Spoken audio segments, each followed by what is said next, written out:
어떤 분들에게는 얼굴 라인을 조금 정리한다 하는 정도일 수 있지만 어떤 분들에게는 이 경험이 얼굴 주름에 대한 새로운 시야가 열리는 중요한 계기가 되기도 합니다. 바로 미니 리프팅입니다. 이 미니 리프팅은요, 사실은 정확한 의학 용어는 아니에요.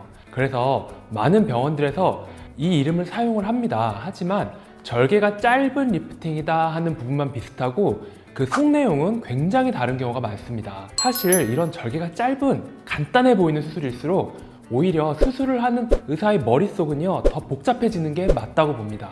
왜냐하면 절개는 작은데 효과는 얼굴 전체에 내야 하니까요. 오늘은 여러분과 이 미니 리프팅에 대해서 이야기를 해보겠습니다. 저는 리스토리 성형외과 문일용 대표원장입니다. 먼저 대부분의 많은 사람들이 미니 리프팅이라고 하면 절개가 짧고 회복이 빠른 간단한 수술이라고 생각들 하시거든요. 실제로 그런 인식 때문에 실리프팅과는 큰 차이가 없다고 오해하시는 분들이 많습니다. 그런데 실리프팅과는 제법 다릅니다. 실리프팅은 말 그대로 실을 피부 안에 걸어서 당겨주는 방식인데 피부 아래 근막층에 대한 구조적인 고정이 조금 어렵습니다. 그래서 비교적 간편하긴 하지만 효과가 오래가지 않거나 중력에 의한 처짐이 다시 나타나는 경우가 있습니다. 반면에 미니 리프팅은요, 비록 절개 범위는 작지만요, 그래도 절개를 통해서 근막층, 즉 스마스층에 직접 접근하는 부분이 있어서 차이가 있습니다. 이 스마스층은요, 얼굴의 깊은 조직 구조를 지지하는 중요한 층인데요. 이 층을 어떻게 당기고 어떻게 고정하느냐에 따라 수술 결과가 완전히 달라지게 됩니다. 그래서 겉보기에는 단순해 보이는 이 미니 리프팅도 사실은 꽤 복잡하고 정교한 수술로 볼 수 있어요. 저는 개인적으로 이 절개 부위에 스마스 윈도우, 그러니까 스마스층을 잘 조작할 수 있는 공간을 디자인하는데 굉장히 신경을 씁니다. 이 윈도우를 어떻게 확보하느냐에 따라 수술의 방향성과 결과가 달라질 수 있기 때문입니다. 사람 얼굴 조직들이 모두 생각보다 다르고요. 또 광대 모양도 굉장히 중요하고 피부의 두께, 지방의 구획들 굉장히 중요하다는 것을 제가 알게 됐습니다. 이런 부분들을 감각적으로 잘 계산해서 이 스마스 윈도우를 잘 디자인하는 것이야말로 핵심적인 노하우입니다. 우리가 미니 리프팅을 할 거면 어차피 전체 거상과는 다르잖아요. 우리도 이제 인정할 건 인정해야 합니다. 미니 리프팅으로 안면 거상만큼의 효과를 낼 수는 없어요. 그쵸? 만약 낼 수 있다면 안면 거상 수술은 없어져야 되겠죠. 안면 거상은 얼굴 전체에 스마스를 조작을 합니다. 그러니까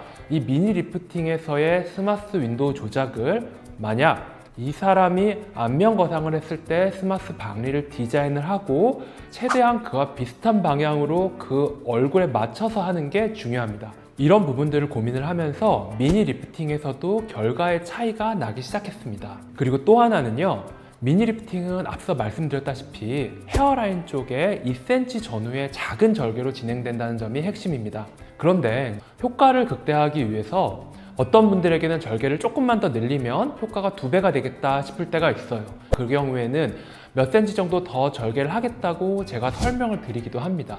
또 한 가지 수술 흔적에 대해서 생각을 참 많이 하실 텐데요.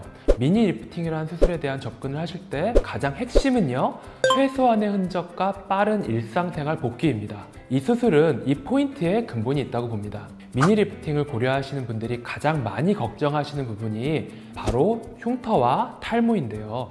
헤어라인 안쪽으로 2에서 3cm 정도 작게 절개를 하게 되는데 사실 이게 말 그대로 헤어라인 안쪽으로 들어가는 부분이기 때문에 외부에서는 잘 보이지 않는 위치라서 크게 걱정하지는 않으셔도 된다고 말씀드리기는 합니다. 위치도 중요하지만 더 중요한 건 탈모 여부라고 생각을 해요. 절개 부위에서 모발이 다시 자라도록 방향을 섬세하게 디자인하고요. 피부를 절개할 때도 스마스에만 힘이 가해지도록 정교하게 진행해야 합니다. 또한 봉합 시에도 최소한의 자극으로 진행해서 흉터를 최소한으로 합니다. 그렇게 하면 수술을 시간이 지났을 때 수술한 저조차도 어디를 수술했는지 모를 정도로 자연스러운 결과를 얻을 수 있게 되는 거죠. 자, 그렇다면 이렇게 설명드린 미니 리프팅은 어떤 분들이 보통 찾으실까요? 보통은 한 30대 중반부터 그 이상의 분들이 많이 찾으세요. 피부가 많이 처지진 않았지만 탄력이 떨어지기 시작한 그 단계부터 가장 효과를 잘 보실 수가 있어요.